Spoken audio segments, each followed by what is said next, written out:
Hello friends, welcome to Affairs Cloud Learn to Lead. This is Ashu and today we will discuss very important current affairs of 29th of September 2020.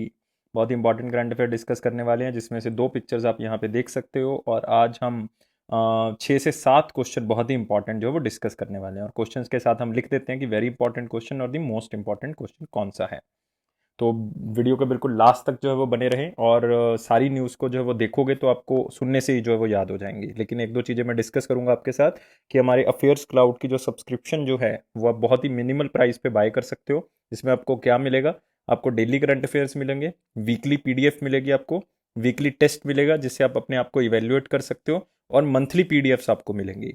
Monthly PDF generally आपको एक format में नहीं मिलती, आपको अलग अलग format में मिलेंगी। लाइक क्वेश्चन एंड आंसर मिलेंगे जिसमें टॉप 100 क्वेश्चंस होंगे और बैंकिंग फाइनेंस और इकोनॉमी की एक अलग से पीडीएफ होगी जो सिर्फ उन स्टूडेंट्स के लिए बनाई जाती है जो स्पेशली आईबीपीएस के एग्जाम दे रहे हैं। और पॉकेट पीडीएफ है ताकि आप करंट अफेयर्स को बहुत अच्छे से रिवाइज कर सको। और ये करंट अफेयर्स आपको हिंदी और इंग्लिश दोनों लैंग्वेज में अवेलेबल है और ये आप दो तरीके से सब्सक्रिप्शन जो है वो बाय कर सकते हो। या तो आप हमारी वेबसाइट पे विजिट कर सकते हो फेयर्सक्लाउड/करंट अफेयर, वहाँ पे सब्सक्रिप्शन के बारे में बताया होगा, लिंक होगा। या फिर आप सीधे डिस्क्रिप्शन बॉक्स में जा सकते हो, वहाँ पे सीधा ही जो है वो आप लिंक पे पहुंच जाओगे और ये बहुत ही मिनिमल प्राइस पे एक बार विजिट करोगे तो आप खुद सरप्राइज हो जाओगे कि इतने कम प्राइस पे जो है वो ये आपको प्रोवाइड किया जा रहा है विद 1 ईयर सब्सक्रिप्शन। मतलब ये 2020 के एंड तक की सब्सक्रिप्शन जो है वो आप बाय कर सकते हो और इसमें आपको 10% एक्स्ट्रा डिस्काउंट मिलेगा। अगर आप और 10% एक्स्ट्रा लेना चाहते हो तो आप मेरा कोड यूज कर सकते हो ASH10 ASH10, इस कोड को आप यूज कर सकते हो। तो स्टार्ट करते हैं आज के पहले करंट अफेयर के साथ और हमारा पहला करंट अफेयर है, in which state cable straight bridge constructed across Durgam Cheruvu lake. अगर आपको ये पता है कि दुर्गम चेरुवु लेक जो है वो कहाँ पे है तो आप आंसर लगा सकते हो। और ये वेरी इंपॉर्टेंट क्वेश्चन के अंदर दोस्तों मार्क कर लो, बहुत ही इंपॉर्टेंट है। ये 4 लेन ब्रिज है और आपने जस्ट गेस करना है कि ये लेक जो है वो कहाँ पे है तो आपको पता लग जाएगा कि ये उसके ऊपर जो है वो बना हुआ है। और ये माना जाता है कि इसके ऊपर 334 मतलब 334 करोड़ रुपीस का जो है वो खर्चा आया है और ये पूरे वर्ल्ड का longest precast segmental span जो है वो माना जाता है, जिसमें जो है हमने केबल जो है वो तो जर्मनी से एक्सपोर्ट की हैं, मतलब आप कह सकते हो कि इंपोर्ट की हैं, सॉरी नॉट एक्सपोर्टेड। जो केबल्स हैं वो जर्मनी से इंपोर्ट की हैं लेकिन बाकी सारी चीज़ें जो है वो इंडिया से ही सोर्स की गई हैं। और इसमें 52 केबल जो हैं वो लगी हुई हैं, 426 मीटर लॉन्ग, 426 मीटर लॉन्ग जो ये ब्रिज है। तो बहुत ही इंपॉर्टेंट हो गया।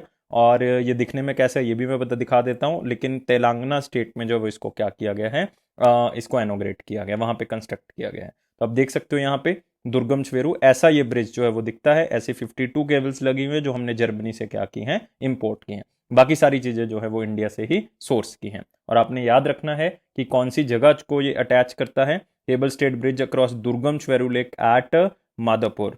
और 4 लेन एलिवेटेड कॉरिडोर है इसका, रोड नंबर 45 को जोड़ता है। ज़्यादा इंपॉर्टेंट नहीं है, याद करने की ज़रूरत नहीं है। ये जुबली हिल्स, अगर आप तेलंगाना से बिलोंग करते हो तो आपने याद रखना है, जुबली हिल्स और मदापुर को क्या करता है, जोड़ता है। और उसका डिस्टेंस जो है वो 20 मिनट तक का कम कर देगा ये। तो बहुत इंपॉर्टेंट हो गया। और उनके आप देख सकते हो minister of state home affairs हमारे कौन है, that is the G Krishna Reddy. It means Gangapuram Krishna Reddy, that is the minister of state home affairs.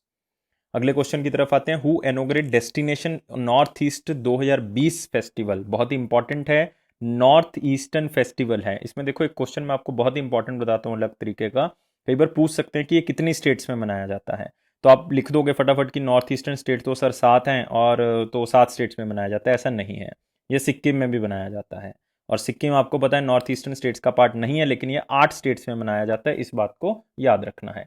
अब ये क्यों जो है वो मनाया जाता है, इसके पीछे कारण है कि ये अपने कल्चर को क्या करते हैं, प्रमोट करते हैं, टूरिज्म को प्रमोट करते हैं, हेरिटेज और बिजनेस को क्या करते हैं, प्रमोट करते हैं और लोगों के सामने रखते हैं।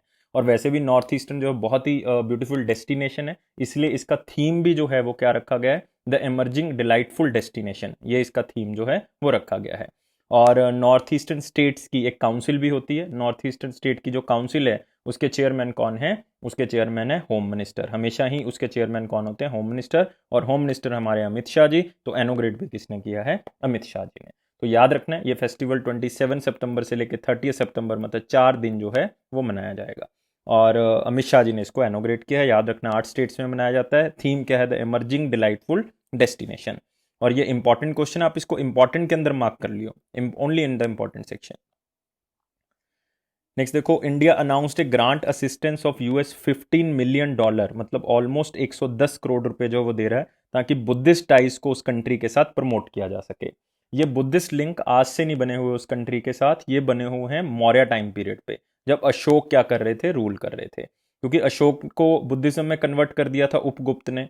जब उसको बुद्धिज्म में कन्वर्ट कर दिया तो अशोक ने इंटरनेशनल लेवल पे प्रचार करने के लिए अपना बेटा महेंद्र और अपनी बेटी सुंगामित्रा को जो है वो कहाँ पे भेज दिया था, सिलोन भेज दिया था। सिलोन मतलब कौन सी जगह का नाम है, सिलोन आप कहोगे सर किसका नाम है, श्रीलंका का। तो श्रीलंका भेज दिया था ताकि बुद्धिज्म का प्रचार करके आओ। इसका मतलब सबसे पहले पूरे वर्ल्ड लेवल पे, इंटरनेशनल लेवल पे बुद्धिज्म कहाँ पे पहुंचा, इंडिया से कहाँ पे पहुंचा, वो पहुंचा श्रीलंका में। तो ये बाइलेटरल आप कह सकते हो सबमिट थी दोनों कंट्रीज़ के बीच में। और जब से श्रीलंका में इलेक्शंस हुए हैं और महिंदा राजपक्षा जी वहाँ के जो प्राइम मिनिस्टर बने हैं, तब से जो पहली मुलाकात थी ये मोदी जी और उन प्राइम मिनिस्टर के बीच में। और श्रीलंका के बारे में आपको पता होना चाहिए, प्रेसिडेंट कौन है, गोताबाया राजपक्षा जी हैं। प्राइम मिनिस्टर मैं बता चुका हूँ, महिंदा राजपक्षा जी हैं। कैपिटल दो हैं, कोलंबो है और श्री जयवर्धने पूरे कोटे है। और करेंसी कौन सी है, श्रीलंकन रूपी है। तो ये करेंसी आपने याद रखनी है, श्रीलंकन रूपी। कैपिटल दो हैं, कोलंबो एंड श्री जयवर्धने कोटे। और प्रेसिडेंट गोताबाया राजपक्षा जी हैं। तो याद रखना है श्रीलंका के बारे में। और आप यहाँ पे देख सकते हो श्रीलंका के साथ ये बाइलेटरल सबमिट।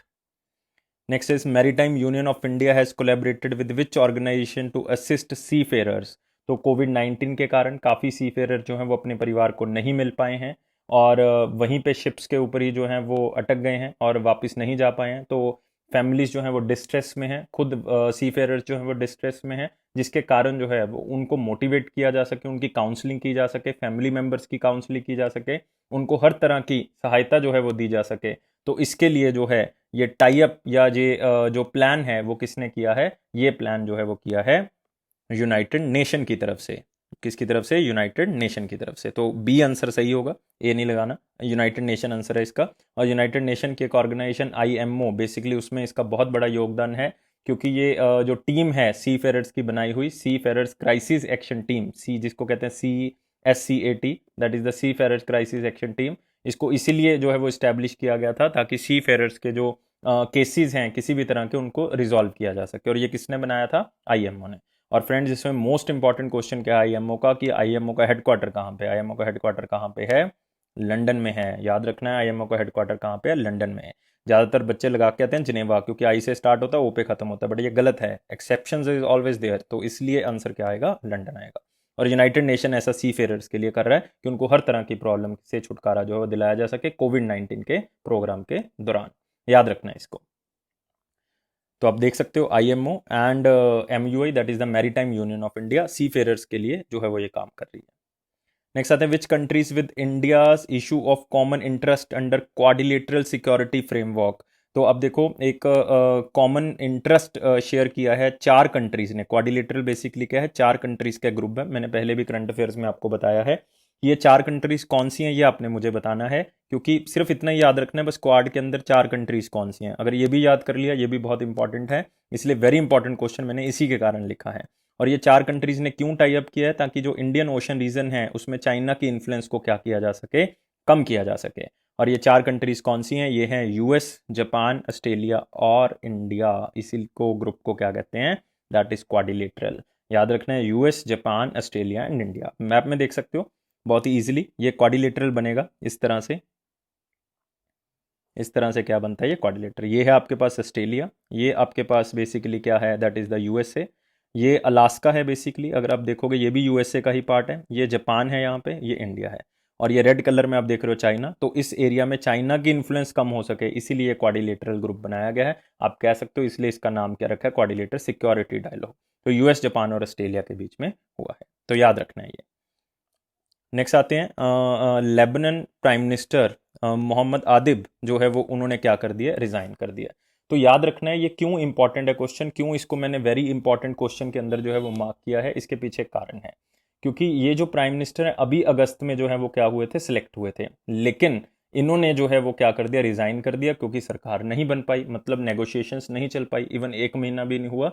और इनकी सरकार जो है वो गिर गई है, क्योंकि ये सरकार जो है वो नहीं बना पाए, अलायंस नहीं बन पाए।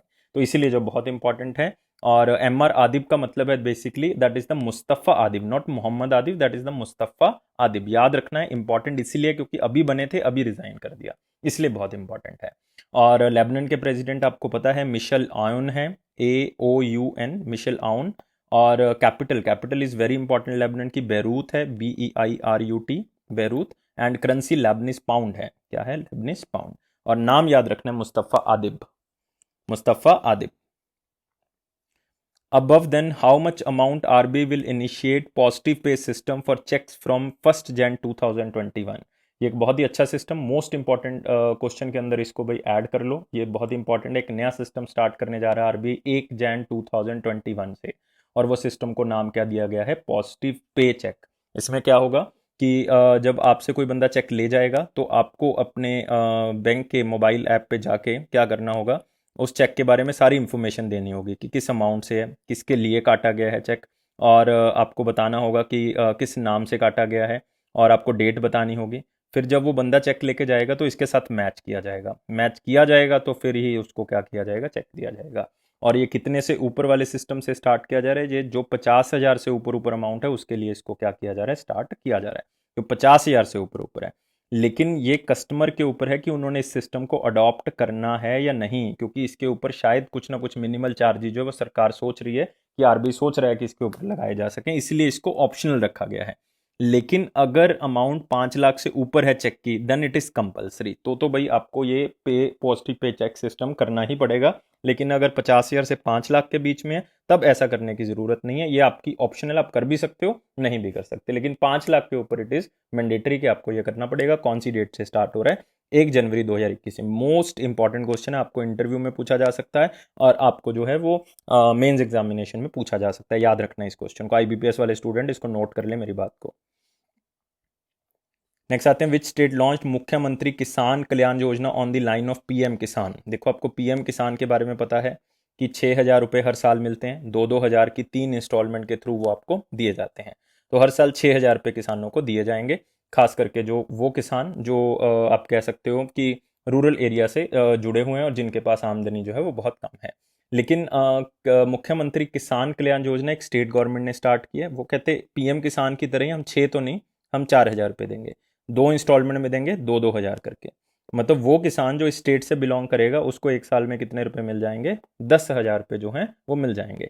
2-2 हज़ार करके 4,000 स्टेट गवर्नमेंट दे देगी, 6,000 सेंट्रल गवर्नमेंट दे देगी, तो टोटल कितने हो जाएंगे, 10,000। और वो स्टेट दोस्तों कौन सी है, मध्य प्रदेश। और इस स्टेट ने इस स्कीम को स्टार्ट किया, मुख्यमंत्री किसान कल्याण योजना। मध्य प्रसाद क्यों कहा था, मध्य प्रसाद इसलिए कहा था क्योंकि प्रसाद ही है 4,000 रुपये का जो दिया जा रहा है हर साल, जो है वो किसानों को मिल जाएगा। चलो, और मध्य प्रदेश के चीफ मिनिस्टर आपको पता ही है, शिवराज सिंह जी, तो इन्होंने इस स्कीम को स्टार्ट किया है। नेक्स्ट आते हैं, हेल्थ मिनिस्टर डॉक्टर हर्षवर्धन जी ने, पिक्चर से इस क्वेश्चन को सीखना है, लर्न फ्रॉम पिक्चर है कि ICMR vaccine web portal launch किया है। इससे आपको इन्फॉर्मेशन मिलेगी कि कौन सी कंपनी जो है वो वैक्सीन के ट्रायल तक कहाँ पे पहुंची है, कौन सी जो कंपनी है वो कोविड-19 की वैक्सीन कहाँ तक डेवलप कर पाई है। एक नेशनल क्लिनिकल रजिस्ट्री है जिसमें लैब्स को रजिस्टर किया जाएगा और पता लगेगा कि कितनी और लैब्स की ज़रूरत है। सारी चीज़ें जो भी क्लिनिकल रिसर्च से रिलेटेड हैं वो सारी नेशनल क्लिनिकल रजिस्ट्री के अंदर आ जाएगी। ये न्यूज़ नहीं है बेसिकली, ये इन्फो है, मैंने इसलिए कवर कर लिया ताकि कोई न्यूज़ रह ना जाए। लेकिन आपने इसको याद रखना, रख सकते हो अपनी इन्फॉर्मेशन के लिए, आप रख सकते हो, अदरवाइज क्वेश्चन इससे नहीं पूछा जाएगा। नेक्स्ट आते हैं, which state government will provide loan to entrepreneurs under Paryatan Sanjivani scheme. देखो पर्यटन का मतलब होता है टूरिज्म, क्या होता है, टूरिज्म। संजीवनी स्कीम मतलब टूरिज्म सेक्टर को क्या प्रोवाइड करना, संजीवनी। तो संजीवनी क्या है टूरिज्म सेक्टर के लिए, फाइनेंशियल असिस्टेंस। तो इसमें कुछ पैसे जो है वो स्टेट गवर्नमेंट की तरफ क्या किए जाएंगे, प्रोवाइड किए जाएंगे। तो 1 लाख रुपए से लेके 20 लाख रुपए तक का लोन जो है वो सरकार देगी, और सरकार जो इंटरेस्ट होगा उसके ऊपर भी सब्सिडी देगी, मतलब कुछ इंटरेस्ट सरकार खुद क्या करेगी, पे करेगी। तो 1 लाख से लेके 20 लाख रुपए तक जो है वो सरकार क्या करेगी, इसमें पे करेगी। और नाम ही है पर्यटन संजीवनी, तो आपने याद रखना है पर्यटन का मतलब होगा टूरिज्म। किसके लिए है, टूरिज्म सेक्टर जो है वो आगे बढ़ सके, कोविड-19 में जो उनको नुकसान हुआ है उसको भरपाई हो सके, और टूरिज्म इंडस्ट्री को रिवाइव किया जा सके कोरोना वायरस क्राइसिस के इस टाइम पीरियड पे। तो इसके इसलिए इसका नाम जो है वो क्या रखा है, पर्यटन संजीवनी स्कीम। और कौन सी स्टेट ने इसको स्टार्ट किया है, इसको स्टार्ट किया है फ्रेंड्स, असम ने। किसने स्टार्ट किया है, असम ने इस स्कीम को स्टार्ट किया, सर्बानंद सोनोवाल जी ने स्टार्ट किया। और असम आपके लिए वैसे भी इंपॉर्टेंट है। यहाँ पे है काजीरंगा नेशनल पार्क, यहाँ पे है दिब्रू साइखोवा बायोस्फीयर रिजर्व, यहाँ पे है Manas national park, Manas tiger reserve, and there is a one more that is Nameri national park also there in the Assam. तो remember all the national parks in the Assam. आप देख सकते हो असम गवर्नमेंट ने जो है वो लोन दिया है प्रयत्न संजीवनी स्कीम के थ्रू। नेक्स्ट आते हैं, एक रिनाउंड इकोनॉमिस्ट आप कह सकते हो, सोशल एक्टिविस्ट भी रही हैं, डॉक्टर ईशर जज आलूवालिया। इनका जो है वो रिसेंटली क्या हो गया, देहांत हो गया, ब्रेन कैंसर की वजह से इनका देहांत हो गया। She was just 74 years old, और ये पद्म भूषण जो है वो रिसीव कर चुकी हैं 2009 में। और ये इकोनॉमिस्ट रह चुकी हैं, मतलब आप कह सकते हो कि एक बहुत बड़ी इकोनॉमिस्ट रही हैं, पब्लिक पॉलिसी रिसर्चर रही हैं, फॉर्मर चेयरपर्सन रही हैं इकोनॉमिक थिंक टैंक के, even Indian council for research जिसको कहा जाता है उसकी चेयरमैन रह चुकी हैं। तो इसलिए जो है वो बहुत ही इंपॉर्टेंट लेडी, बट इनका जो है वो देहांत हो गया ड्यू टू ब्रेन कैंसर। तो आपने सिर्फ नाम याद रखना है, डॉक्टर ईशर जज, या किससे संबंधित हैं, तो इकोनॉमिस्ट आप कह सकते हो, क्योंकि मेन फील्ड इनकी कौन सी थी, इकोनॉमिस्ट थी। नेक्स्ट आएंगे, RB signed which person for the customer awareness campaign, ताकि जो एटीएम्स और क्रेडिट कार्ड के जो फ्रॉड्स हो रहे हैं, जो पिन पूछ के जो है वो मोबाइल से जो फ्रॉड कर लेते हैं, तो उससे अवेयर किया जा सके, तो उसके ब्रांड एम्बेसडर किसको बनाया गया, आप कह सकते हो अवेयरनेस कैंपेन किसको चलाना है, वो अमिताभ बच्चन जी को चलाना है। आपने देखा होगा केबीसी के अंदर वो बोल रहे हैं सबको कि इस तरह से जो आपने यूज़ नहीं करना, किसी को पिन नहीं देना, तो वो अमिताभ बच्चन जी हैं। सचिन तेंदुलकर जी का आपको पता है पेटीएम फर्स्ट के लिए स्पोर्ट्स के, पेटीएम फर्स्ट स्पोर्ट्स गेम्स के ब्रांड एम्बेसडर बनाए गए हैं। विराट कोहली जी का आपको पता है ग्रेट लर्निंग ऐप के जो ब्रांड एम्बेसडर बनाए गए हैं। तो आप देख सकते हो reserve bank Amitabh Bachchan ji customer awareness campaign के brand ambassador. Who become the new prime minister of Mali, most important question में मार्क कर लो। अभी कुछ दिन पहले हमने क्वेश्चन किया था इंटरिम प्रेसिडेंट, टेम्परेरी प्रेसिडेंट किए थे माले के। टेम्परेरी प्रेसिडेंट कौन थे, बांदा थे, लेकिन हमने पूछा अब न्यू प्राइम मिनिस्टर ऑफ माली वो कौन है, मोख्तर कोयन, मोख्तर ओयन। मोख्तर ओयन जो हैं वो बेसिकली क्या बने हैं, न्यू प्राइम मिनिस्टर ऑफ माली। ये पहले फॉरेन मिनिस्टर थे माली के, लेकिन अभी क्या बना दिया गया इनको, प्राइम मिनिस्टर ऑफ माली। और बांदा जो है वो बेसिकली क्या है, मैंने बंदा बताया था कैसे याद करना है, बंदा, बंदा मतलब इंसान, और ये बनाए गए हैं माली के इंटरिम प्रेसिडेंट, टेम्परेरी। असीमी गोयता ये क्या बनाए गए हैं, वाइस प्रेसिडेंट, वाइस प्रेसिडेंट। और ये सारे कितने टाइम पीरियड के लिए रहेंगे, 18 महीनों तक रहेंगे, क्योंकि 18 महीनों का ही टाइम पीरियड बचा था जब आर्मी ने क्या किया था, मिलिट्री कूप किया था। तो माली हमारे लिए इंपॉर्टेंट है, आपने याद रखना है माली। और माली की खास तौर से एक दो चीज़ें और याद रख लेनी है आपने, कि माली की जो कैपिटल है वो कौन सी है, माली की कैपिटल है बमाको, बमाको। और इनकी करेंसी कौन सी है, CFA franc, western African CFA franc, CFA franc, याद रखोगे इसको।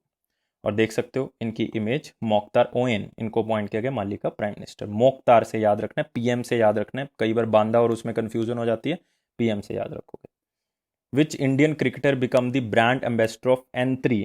N3 जो है वो बेसिकली आप कह सकते हो लोकल लैंग्वेज लर्निंग एप्स है, जो जॉब्स प्रोवाइड करवाने में हेल्प करती है, और ये केरला की एक स्टार्टअप कंपनी है। तो आपने याद रखना है किसको ब्रांड एम्बेसडर बनाया गया है, रोबिन ओथप्पा को जो है वो बनाया गया है। तो याद रखना है रोबिन ओथप्पा जो N3 एक लोकल लैंग्वेज लर्निंग ऐप के क्या बनाया गया, ब्रांड एम्बेसडर बनाया गया। सचिन तेंदुलकर मैं बता चुका हूँ, विराट कोहली बता चुका हूँ, भुवनेश्वर कुमार और स्मृति मंदाना किसके ब्रांड एम्बेसडर बनाए गए थे, ये आप मुझे कमेंट बॉक्स में कमेंट करके बताओगे। फटाफट आपने सबने कमेंट करना है, मैं इसको करवा चुका हूँ पहले। तो यहाँ पे देख सकते हो रोबिन उथप्पा जो है वो N3 के स्टार्टअप के जो क्या बनाया गया, brand ambassador. Who one the Russian grand prix 2020, ज़्यादातर मुझे पता है स्टूडेंट्स क्या आंसर लगाएंगे, वो लोग आएंगे Lewis Hamilton, but Lewis Hamilton गलत है फ्रेंड्स। इस बार जो है वो लुइस हैमिल्टन नहीं जीते, लुइस हैमिल्टन थर्ड पोजीशन पे आए हैं। फर्स्ट पोजीशन पे आए हैं वाल्टेरी बोतस, वल्तारी विक्टर वो बोतस जो हैं वो फर्स्ट पोजीशन पे आए हैं, मर्सिडीज के हैं ये भी ड्राइवर, और ये इन्होंने पहली पोजीशन जो है वो क्या की है, हासिल की है। तो याद रखना है लुइस हैमिल्टन नहीं है। अगर लुइस हैमिल्टन जीते तो 91st टाइटल होता उनका ग्रैंड प्रिक्स के अंदर, और माइकल शुमाकर के बराबर आ जाते हैं, और ये एक अलग से आप कह सकते हो रिकॉर्ड बन जाता। लेकिन अभी जो जीते हैं वो कौन जीते हैं, फिर ये जीते हैं वल्तेरी विक्टर वोतस, और ये कौन सी कंट्री से बिलोंग करते हैं, फिनलैंड से हैं, ये मर्सिडीज के ड्राइवर। क्लियर, याद रखना है Russian grand prix, Russian grand prix. Next आते हैं, who author the book Jinnah India partition independence. Most important question में मार्क कर लो, सबसे इंपॉर्टेंट बुक्स में से एक बुक है, क्योंकि जिस बंदे ने ये लिखी है वो हमारे बीच में आजकल नहीं रहे। वो पहले फॉरेन मिनिस्टर भी रह चुके हैं, डिफेंस मिनिस्टर रह चुके हैं, इवन फाइनेंस मिनिस्टर भी रह चुके हैं। ये अटल बिहारी वाजपेयी जी की गवर्नमेंट के दौरान जो है वो यूनियन मिनिस्टर थे, और उनका नाम है जसवंत सिंह जी। इन्होंने लिखी थी book Jinnah India partition and independence, तो आप इसको याद कर सकते हो। और जब न्यूक्लियर टेस्ट हुआ था 1998 में अटल बिहारी वाजपेयी जी के टाइम पीरियड पे, तो इनका रोल अहम रहा है उस टाइम पीरियड पे, और यूएसए को समझाने में रोल जो है वो इनका रहा था। ये मेन नेगोशिएटर थे जसवंत सिंह जी, तो याद रखना है जसवंत सिंह जी। और भारतीय जनता पार्टी के को फाउंडर, आप कह सकते हो फाउंडिंग मेंबर्स में से एक हैं ये, और इनका कार्डियक अरेस्ट के कारण राजस्थान में देहांत हो गया। कौन से जगह से बिलोंग करते हैं? राजस्थान से, बाड़मेर से बिलोंग करते हैं। तो ये दो तीन चीज़ें याद रखने, बुक सबसे इंपॉर्टेंट है। Jaswant Singh ji passed away. आपसे पूछा जा सकता है कौन कौन सी मिनिस्ट्री इनके पास रह चुकी है? एक्सटर्नल अफेयर मिनिस्टर रह चुके हैं, मतलब foreign minister, defence minister and finance minister, तीनों इंपॉर्टेंट पोर्टफोलियोज जो हैं वो इनके पास रहे हैं। नेक्स्ट आते हैं, which bank launched India's first warehouse commodity finance app. Now इसमें क्या है, कमोडिटी वेयर हाउस क्या होता है? जिसमें हम स्टोर करके रखते हैं चीज़ों को ताकि फ्यूचर में जरूरत पड़ सकती है। अब किसी के पास अगर स्टोर पड़ी हुई हैं चीज़ें, तो वो क्या कर सकता है कि ऐप के ऊपर अपनी डॉक्यूमेंटेशन करके वेयर हाउस की, उसमें जो स्टोर पड़ी है उन चीज़ों को मॉर्टगेज रख के क्या कर सकते हैं, आप लोन ले सकते हैं बैंक से। और ये किसके द्वारा स्टार्ट किया गया है? ये एचडीएफसी के द्वारा स्टार्ट किया गया है। तो first warehouse commodity finance app जो है वो किसके द्वारा स्टार्ट की गई है? एचडीएफसी के द्वारा स्टार्ट की गई है। इसको याद रखना है फ्रेंड्स, ये बहुत इंपॉर्टेंट है। इंपॉर्टेंट क्वेश्चन के अंदर इसको मार्क कर लियो, इंपॉर्टेंट के अंदर कर लियो, अदरवाइज यहाँ पे लिखा नहीं हुआ। एचडीएफसी बैंक के आपको पता ही है मैनेजिंग डायरेक्टर कौन है? आदित्य पुरी जी हैं। हेडक्वार्टर आपको पता है कहाँ पे है? मुंबई में है। आदित्य पुरी जी जो हैं वो बेसिकली अभी रिटायर हो जाएंगे अक्टूबर में, और नए बंदा आएगा, वो कौन आएगा? शशिधर जगदीशन। याद रखना है, शशिधर जगदीशन, ये क्वेश्चन आ सकता है। शशिधर जगदीशन जी जो है वो नई जगह लेंगे आदित्य पुरी जी की, ठीक है? तो ये एचडीएफसी बैंक की, तो इसको याद रखना है। और आप वेयर हाउस के जो कमोडिटीज़ हैं उनको प्लेज करके आप लोन ले सकते हो, ये इस स्कीम का इनिशिएटिव है। आप यहाँ पे देख सकते हो India first warehouse commodity finance HDFC. Next आते हैं डेज के ऊपर, वेरी इंपॉर्टेंट क्वेश्चन में मार्क कर लो, वर्ल्ड टूरिज्म डे, जो कि सबसे ज़्यादा इफेक्टेड है ड्यू टू कोविड-19। इसके कारण, कोविड-19 के कारण टूरिज्म सेक्टर सबसे ज़्यादा इफेक्टेड है। तो इन्होंने एक सोल्यूशन क्या निकाला है थीम के through? Tourism and the rural development, कि रूरल एरिया को भी डेवलप करो ताकि टूरिज्म जो है वो और क्या हो, इंक्रीज हो। ये लोगों में सिर्फ अवेयरनेस क्रिएट करने के लिए है कि टूरिज्म से सोशल, कल्चरल, पॉलिटिकल और इकोनॉमिक एस्पेक्ट जो है वो हमें किसी और एरिया के जानने की जो है वो मिलते हैं। तो इसीलिए जो है वो बहुत इंपॉर्टेंट है, और 27 सितंबर को इसको मनाया जाता है वर्ल्ड टूरिज्म डे। और इसी दिन जो है टूरिज्म को प्रमोट करने के लिए हमारी गवर्नमेंट ने एक ऐप जो है वो लॉन्च की है। तो आपने उस ऐप का मुझे नाम बताना है। What is the name of application who will assist the hospitality industry in safe operation covering staff, employees and guest, ताकि कोविड-19 के दौरान सारी सुरक्षा जो है वो उस ऐप के थ्रू जो है वो आप क्या कर सको, मैनेज कर सको। और ये united nation world tourism organization की तरफ से बताया गया है। United nation world tourism organization जो कि इस दिन को सेलिब्रेट भी करती है 27 सितंबर को, और ये सारी चीज़ें भी बताई हैं कि किस तरह से अपने टूरिज्म इंडस्ट्री के अंदर प्रिकॉशंस को लेके चलना है। और वर्ल्ड टूरिज्म ऑर्गेनाइजेशन का जो हेडक्वार्टर है वो कहाँ पे है? स्पेन में। कहाँ पे है? स्पेन में, मैड्रिड में, स्पेन में है। क्लियर, याद रखना है इसका।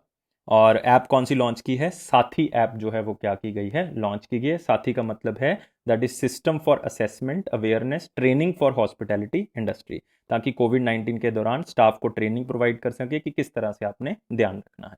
तो याद रखना, आपने साथी ऐप हमने वर्ल्ड टूरिज्म डे के दिन जो है वो लॉन्च की है। उसी न्यूज़ के साथ रिलेट कर सकते हो विजिट असम के साथ। विजिट असम भी जो है वो टूरिज्म डे के दिन ही जो है वो रिलीज की गई है ताकि टूरिज्म को प्रमोट किया जा सके। नेक्स्ट देखो अगला question, RBI approved that daily affairs of Lakshmi Vilas bank will run by committee of directors. देखो लक्ष्मी विलास बैंक जो है वो लॉस में था, तो लक्ष्मी विलास बैंक को कहा गया कि अब एक बंदा इसके डेली अफेयर्स को रन नहीं करेगा, एक कमेटी बनाएंगे डायरेक्टर्स की, वो इसको देखा करेंगे, और उसमें 3 बंदे होंगे। लेकिन हमने बताना है कि उन कमेटी ऑफ डायरेक्टर्स का भी हेड जो है वो किसको बनाया गया है। तो ये इंपॉर्टेंट हो गया, लक्ष्मी विलास बैंक का सिर्फ अपने नाम याद रखना है और हेड ऑफ द डायरेक्टर्स रखना है याद। और आंसर क्या है इसका? आंसर बहुत ही सिंपल है, इसका आंसर है मीता माखन जी। एमएम से याद कर सकते हो, मीता माखन जी जो है वो डायरेक्टर बनाई गई हैं, head of the committee of the directors. आप यहाँ पे देख सकते हो मीता माखन जी, ये डेली अफेयर्स के ऊपर ध्यान रखेंगी लक्ष्मी विलास बैंक के नाम से। और भी बंदे हैं लाइक सतीश कुमार काल्ला जी हैं, शक्ति सिन्हा जी हैं, लेकिन मेन जो है वो कौन है? मीता माखन जी, जो daily affairs Lakshmi Vilas bank के चलाएंगे। और लक्ष्मी विलास बैंक का आपने याद रखना है, हेडक्वार्टर कहाँ पे है इसका? चेन्नई तमिलनाडु में है, चेन्नई में है तमिलनाडु में।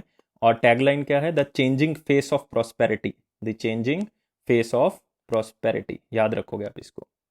नेक्स्ट डे था हमारे पास 28 सितंबर, वर्ल्ड रेबीज डे। 28 सितंबर 2020 को हमने क्या किया है, वर्ल्ड रेबीज डे को सेलिब्रेट किया है। थीम क्या है इसका, and rabies vaccination and collaboration. याद रखना है, and rabies collaboration and vaccination, या वैक्सीनेशन एंड कोलैबोरेशन। तो ये हर साल जो है वो 28 सितंबर को मनाया जाता है, ताकि अवेयरनेस क्रिएट की जा सके कि रेबीज का इम्पैक्ट क्या है और कैसे इस डिजीज़ को प्रिवेंट किया जा सकता है। क्योंकि 2030 तक का टारगेट है, हमने रेबीज जो है वो ज़ीरो कर देना है, ये टारगेट है। और डॉग्स की वैक्सीनेशन को ज़्यादा से ज़्यादा हमने क्या करना है, यूटिलाइज करना है, ताकि रेबीज की बीमारी को हम क्या कर सकें, एलिमिनेट ही कर सकें। तो इसलिए जो है वो इस दिन को क्या किया जाता है, सेलिब्रेट। और याद रखना है थीम क्या है, and rabies vaccination and collaboration, इसको याद रखोगे आप। नेक्स्ट आते हैं वर्ल्ड डेफ डे। 27 सितंबर 2020 एक अलग सा आप कह सकते हो दिन है। ये इसलिए मनाया जाता है ताकि डेफ लोगों की जो अचीवमेंट्स हैं उसको पॉपुलराइज किया जा सके, उनको जो है वो हम क्या कर सके, जनरल पब्लिक, पॉलिटिशियन या डेवलपमेंट अथॉरिटी को बता सकें कि ये चीज़ें जो हैं वो इन्होंने क्या की हैं, अचीव की हैं। तो सिंपली आप कह सकते हो, just to create a awareness about the achievements of the deaf people, उनको बताने के लिए। लेकिन हर बार ये 27 सितंबर को नहीं मनाया जाता, ये last Sunday off the September मनाया जाता है। और इस बार ये 27 सितंबर को आ गया, तो 27 सितंबर। तो ये तो आपको नहीं पूछेंगे शायद कि कौन से दिन मनाया जाता है। अगर एग्जामिनर बहुत ही ज़्यादा र्यूड है या आपका टाइम खराब चल रहा है तो आ सकता है, अदरवाइज नहीं पूछ सकते। तो डेफ डे जो है वो last Sunday off the September मनाया जाता है। और थीम क्या रखा है, reaffirming deaf people human rights, ताकि उनको भी ये लगे भाई हमारे भी ह्यूमन राइट्स हैं, और हम जो हैं वो सोसाइटी से अलग नहीं है, हम भी सोसाइटी का क्या है, पार्ट है। इसलिए थीम क्या रखा है, reaffirming deaf people human rights. तो अपने याद रखना है world deaf day, that is on 27 सितंबर। एक सिंपल सा बताता हूँ कैसे याद कर सकते हो। अगर आपने 27 सितंबर को इंजेक्शन नहीं लगवाया, अगर आपने 27 सितंबर को इंजेक्शन नहीं लगवाया तो आप डेफ हो जाओगे, और साथ ही साथ आपको क्या हो सकता है, रेबीज हो सकता है। तो इसीलिए जो है वो आप इसको क्या कर सकते हो, याद कर सकते हो। जस्ट आप किसी भी तरह से जोड़ लो, जिस तरह से मुझे लगा मैंने उसको कोलैबोरेट कर लिया, आप अपनी मर्जी से इसको कोलैबोरेट कर सकते हो, बस याद रखना है किसी भी तरह से। तो ये थी आज की बहुत ही इंपॉर्टेंट न्यूज़। अगर आपको अच्छा लगा तो आप चैनल को सब्सक्राइब जरूर करें, ताकि आपको डेली बेसिस पे ये वीडियो मिलती रहे। बेल आइकन को प्रेस जरूर करें। 300 लाइक्स गाइज मुझे चाहिए, ताकि मैं और भी कंटेंट पोस्ट कर सकूं। और ये अफेयर्स क्लाउड का प्रॉमिस है कि ये आपके जनरल अवेयरनेस के सेक्शन को बूस्ट जरूर करेगा। ये मेरा पर्सनल प्रॉमिस है कि अगर 1 महीने तक रेगुलर आप वीडियोस को देखते रहे और करंट अफेयर्स की पीडीएफ्स को पढ़ते रहे, तो आप करंट अफेयर सेक्शन में जो है वो कभी भी धोखा नहीं खाओगे। आपके सारे क्वेश्चन जो वो सही होने के चांसेस बढ़ जाएंगे। Thank you for watching this video. Take care.